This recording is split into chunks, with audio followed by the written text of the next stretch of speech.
The Rashtriya Swayam Sangh's 3-day conclave has seen a definitive attempt of the organization to mainstream and perhaps recast itself. RSS Chief Mohan Bhagwat took a number of questions on the last day of the session today, ranging from the RSS view on minorities to reservations and Section 377, Section 370, Article 35A, all of it. It was a gamut of topics covered. The answers largely re-emphasized long-standing positions of the Sangh, an organization who advocates India as a Hindu Rashtra, but with a marked change in stance. For example, on being asked about anti-Muslim writings in a bunch of thoughts by Guru Golwalkar, a prominent figure in the Sangh lexicon, Mohan Bhagwat says those lines were written in a certain context and times change, the Sangh is changing too. So is the RSS attempting a recast to the mainstream?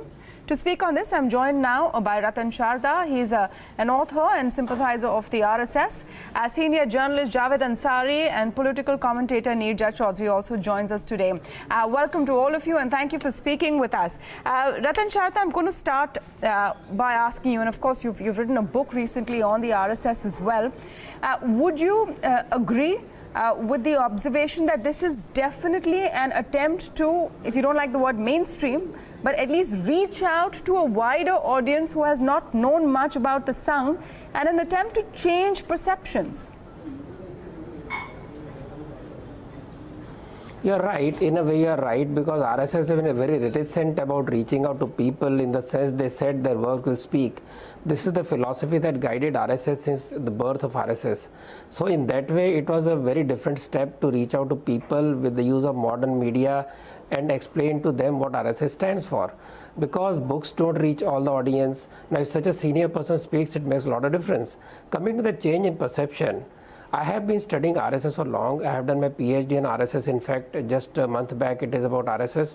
So you will find that RSS over a period has been continuously evolving. It is one of the most innovative organizations which people don't easily see because they don't see RSS close up. So this regular revision or evolution of various ideas, whether running of shakha or the philosophy, has been happening over a period of time. That is what has grown. If it had been static in its way of thinking and working, it would not have grown so much. So this change is only that he has clearly stated what is there. I am surprised more people quote bunch of thoughts than RSS quotes. RSS Guruji's whole writings have come as Samagra Guruji, and also as one book, A Vision and Mission, where essence of his timeless writings and speeches have been put in. People don't read this because they only go by one particular perception and they want to keep on hammering the same perception. So this is that way a departure from what RSS has been reaching out to people so far. Okay, that's an important thing, because vision of mission is something that Mohan Bhagwat spoke about in the speech as well, where he said that this has distilled parts of bunch of thoughts, and some of the bits that people are talking about where Muslims are painted as the enemy have been left out. Javed Ansari, do you think this is convincing enough, looking at all the other comments that have been made today and over the last couple of days as well? Look, I'll be convinced when I see this translate on the ground. It's the easiest thing in the world is to say all the right things, which he has. Now I want this translated on the ground. If this means that Mr. Giriraj Singh, that Yogi Adityanath, that Mr. Amit Shah and all the other senior functionaries in this government decide to zip it up, and this demonization that happens on a daily basis will cease, that the lynchings in the name of Gau Raksha will come to an end, that this victimization and singling out and stereotyping comes to an end, I will certainly believe what Mr. Mohan Bhagwat says. I'm cautiously optimistic, but I will withhold judgment till I see this translate on the ground. You know, I think it's important to go into a bit of the parts that Mohan Bhagwat spoke about in his answers as well. And I'll come to you, Ratan Sharda, but I think let's focus on that, because he was asked specifically about, minorities and the perception that Muslims have of the RSS. He was asked about Hinduism versus Hindutva. And Neerja Chowdhury, one interesting part where he spoke about Muslims, he said, come and see how we work in the shakhas, you will feel welcome, etc., etc. But we will continue to say that everyone who lives in India is a Hindu. We believe that everyone lives in India is a Hindu. He re-emphasized that as well. So there's not really been a great departure from any position. It's been more of letting other people perhaps see his point of view. I think there is a clarification on a large number of things. Yes, go ahead. Hello? Yes, go ahead, please. Can I, is that for me? Yeah. Yes. There is a clarification on a large number of things when he talks about being inclusive, believing in the Constitution as is, believing in the insertions made in the Constitution after the emergency, secularism and socialism. He said we have no problem with that. We want a yukt, not a mukt Bharat. Then all parties have a place. They can disagree with us, but they belong to all of us. So there is a role for opposition, and even with people, that's a kind of constitutional democracy that we have, and we believe in all its framework. Those were clarifications made by the RSS chief. And about the Muslims also, that Hindutva does not believe in discriminating against the Muslims. That is not Hindutva. Those were very clear, strong words that he was sending out. I would also say, let's look at how, the proof of the pudding is in the eating of it. So certainly if tomorrow there is a lynching incident, I would urge Mr. Mohan Bhagwat to sit on a dharna and say, this is not on. But that's my view. But what you're asking about Hindu, that everybody is a Hindu. Now, you can take Hindu in the widest possible connotation and say the resident of Hindustan is a Hindu. But if large number of people, if 200 million people or more of your country think Hindu means a religion, then why stick to that word? Why can't you say Bharatiya? Why can't you say Indian? How does it matter? The word doesn't matter. It's the spirit behind the word that is more important. And I think he was, I also see it as a makeover of the RSS, mainstreaming the organization.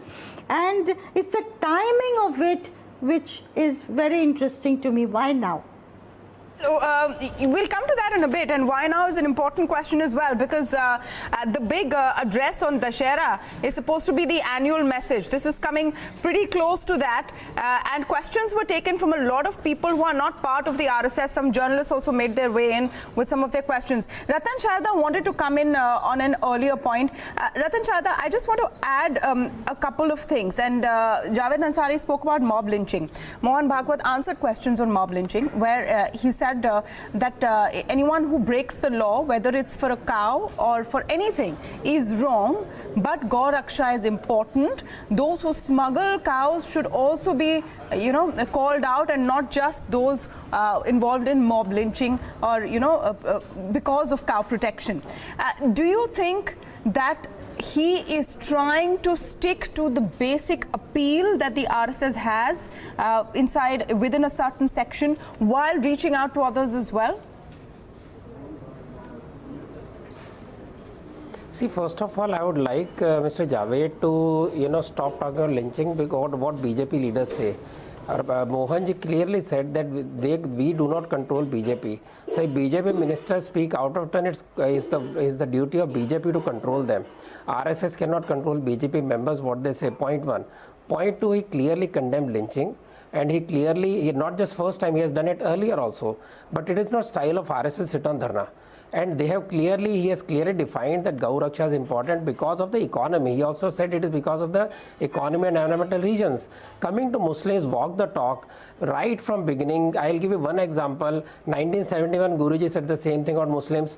I have known incidents where Roza food has been specially made for Muslim swayamsevaks in RSS camps. I know for a fact Charkhi Dadri air disaster, most of the people who died were Muslims. They were picked up, they were buried by RSS people, others did not touch it. This is throughout. I have seen in Gujarat earthquake, these people have been given a decent place to do namaz and every kind of help. Guruji clearly said, in seva, you cannot differentiate between faiths, you should not differentiate between faiths. So it is the conduct of RSS with Muslim that should be respected. Even in 75, when the Jamaat Islamic people are with RSS in jail, they appreciated it. They went to RSS office, they had combined meetings, they offered namaz in the RSS Karala itself. So look at the conduct of RSS and look at what people propagate. So you have to differentiate with the two. And this that's an interesting point you made. We want to send a clear message. Okay, that's an interesting point you made. And Javed Ansari, you must respond to that, because through these 3 days, Mohan Bhagwat has on more than one occasion tried to distance himself from the present government. But the fact is that many key functionaries, including the Prime Minister in this present government, come from the RSS. Yes, he accepted Yes, it. that's a point well made. I was just going to say that. They are self-confessed swamsevaks and they have every right to be. So therefore to say that the RSS has nothing to do with the government is it flies in the face of truth. The fact is that the RSS is the patron-in-chief. The RSS wields a veto. It exercises it when it wants to, chooses not to do so when it doesn't want to. So therefore, let's get this out of the way. Yes, Mr. Mohan Bhagwat said a lot of things about, look, I have a national identity. My national identity is that of an Indian. I may have a religious identity which is separate. Let's not confuse Indian with Hinduism. Hinduism, like Islam, like Christianity, like Sikhism, like Jain, is a separate religion. Let's treat that as one. But yes, we are all united in the fact that we are Indians. We are all united under one flag. Just a moment. We have separate religious identities. So therefore, when Mr. Bhagwat says that everybody who lives in India is a Hindu by identity and nationality, I don't think I agree with that. Just one small point. Okay. Yeah. Yes, Mr. Sharda.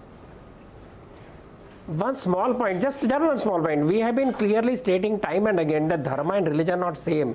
By mixing up Hindu religion or way of worship with Hindu dharma, which is a larger cultural identification, you are mixing the whole argument. For last 90 years, we have been continuously saying that dharma is not religion, which is true by any definition. And when you say Hindu, it's the cultural identity we are talking of, not way of worship, because Hindus have hundreds of ways of worship. But they all come from the same roots. That is what he emphasized since the last 2 days. No, but that's the point, Mr. Ratan Sharda, that Neerja was making earlier. That you are trying to say Hinduism the religion, and Hindu the culture are two different things, and everyone who lives in India is part of Hindu culture. Why say it? Why say Supreme Court has said it. Why say it when you're trying to make the broader point that everyone is equal? Why should I not say something which is correct, which is true? If everybody slowly come to that point where we'll say that our cultural identity is Hindu because our roots are Hindu, we cannot deny that. Others have joined in, they are welcome. They are also part of the same culture. 98 to 99% Muslims and Christians are from the same Hindu stock. So their culture doesn't change. The culture of Indonesians didn't change when they changed to Islam. Similarly, culture of our people who have converted doesn't change. They become different Muslims, they become Christians, but ultimately their identity is what our identity is, common identity of the nation. Okay, Neerja, you want to come in on that point? You should not, you don't want to call it, don't call it, it's fine. You want to come in on that point because more and more that argument is becoming widespread. If you just look at it over the last 4-5 years, when we're talking about acceptability and mainstreaming of the RSS and its thought process, do you think that they have, and obviously it helps that the BJP is in power, they've helped to gain that currency? I think, just a quick thing, my response would be, why have objection to the word Indian? Why have Hindu take precedence over Indian? Exactly. Particularly if large sections of the country are unhappy with it. They don't know what it means. Does it mean imposition of your religion on us? So why stick to, that's my point, why just go for the spirit of it? You're saying inclusive, you're talking about Indian identity, sabko usme jodna hai. Why then take a line that is divisive? That's my one point. Secondly, you know, I'm looking at the timing of it, which I said, referred to earlier, and 2-3 questions come to my mind. Is it, you know, this kind of a definition that the RSS is now coming, and it's, many things that Mohan Bhagwat has said are very reassuring. They are welcome. And, but is it to get liberal Hindus, more liberal Hindus who felt uncomfortable with things like lynching, love jihad, again very divisive, the liberal Hindu into the mainstream, in their fold? Is that one of the reasons? Is it also when they say that we don't tell our Swayam Sevaks to vote for a particular party? In other words, BJP, please listen, don't take our support for granted. We support you in election after election, but don't take it for granted. As you were saying, is it an attempt to distance the RSS from the BJP and the BJP's current leadership? These are questions, and you know, I don't know what the answers are. Absolutely. And what other panelists have to say about it, but certainly these are questions that I ask. Given the timing of why Mr. Bhagwat should say today on fundamentals, on believing in the constitution, on believing on Muslims being part. These are very, this is not like 377. You know, this is not like even triple talaq, an issue that's come up in the last weeks. These are very basic fundamentals.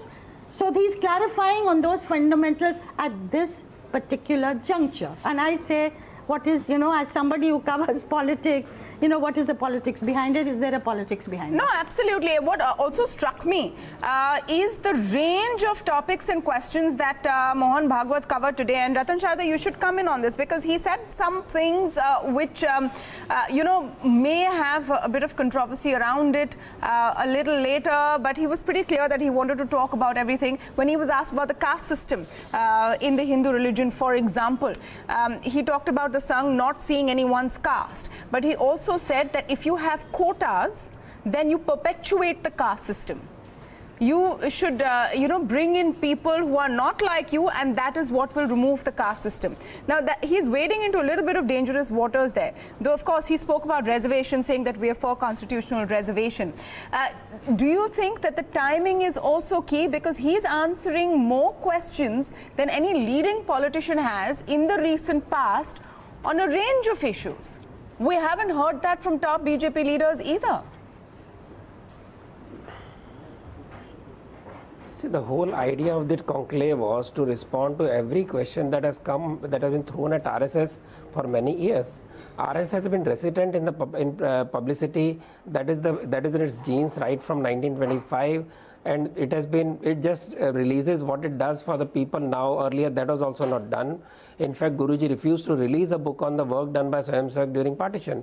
So from that, they come to the stage where they want people to know what it is. So he had to address every question that people in mind, or people who have said that you don't respond to questions, you only give lectures. So he took them up, he answered them. And RSS, if it had wanted to make an election issue, they would have taken this conclave in January 2019. They took it now because they wanted to keep it away from the election heat, and because many of the issues that have been put onto RSS were during last few months when Mohanji spoke. So he had reasons to give answers to all the questions, and when he said about quota, he talked about his own organization. He set an example saying that we have grown like this, that we don't go by quota, we go by the person, as and when he grows into a situation, he's brought into it, and how slowly all state of society have come to RSS. So that is the point. And on reservation, that was his point earlier on also, and he also said about criminals. Now here we are, he said reservation is okay, politics on reservation is wrong. How can a polity be around for 20 years or 10 years not even finalizing the creamy layer? Because there is vested interest of people who have enjoyed the reservation benefit vis-a-vis people who could not enjoy any benefit of reservation. The thing is, Mr. Ratan Sharda, the thing is that he will not get to the detail. Sure, but Mr. Mohan Bhagwat can, in a way, and I say quote unquote, afford to make these statements because he is not a politician. The BJP cannot. And when Mr. Mohan Bhagwat says Yes. that the RSS does not support any political party, are we to understand or believe truly that the RSS would not back the BJP in any upcoming election? No, that's not the point.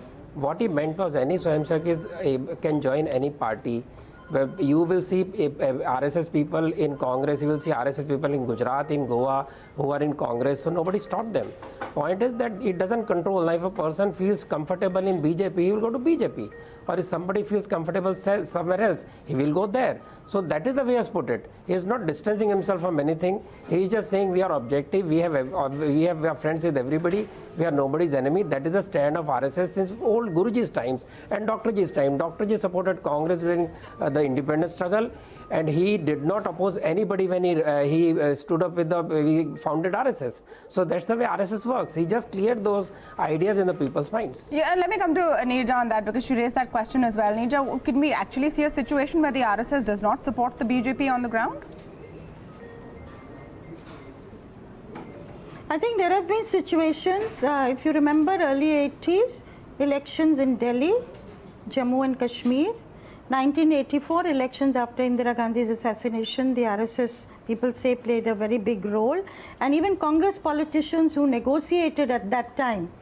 And so, I mean, they saw Indira Gandhi as pro-Hindu. She did, she virtually went to all the temples in the country, major temples in the country after 1980.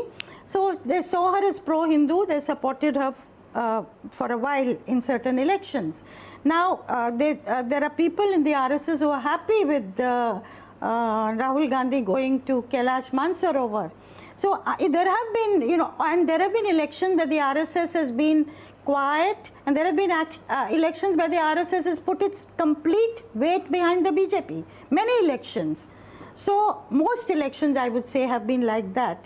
But this statement that Swayamsevaks will decide on their own which party, it is, I would certainly read it as distancing from the BJP, or certainly warning the BJP, as I said, don't take us for granted, or a signal. There are many things about you, either you're not listening to us or doing what we feel you should do.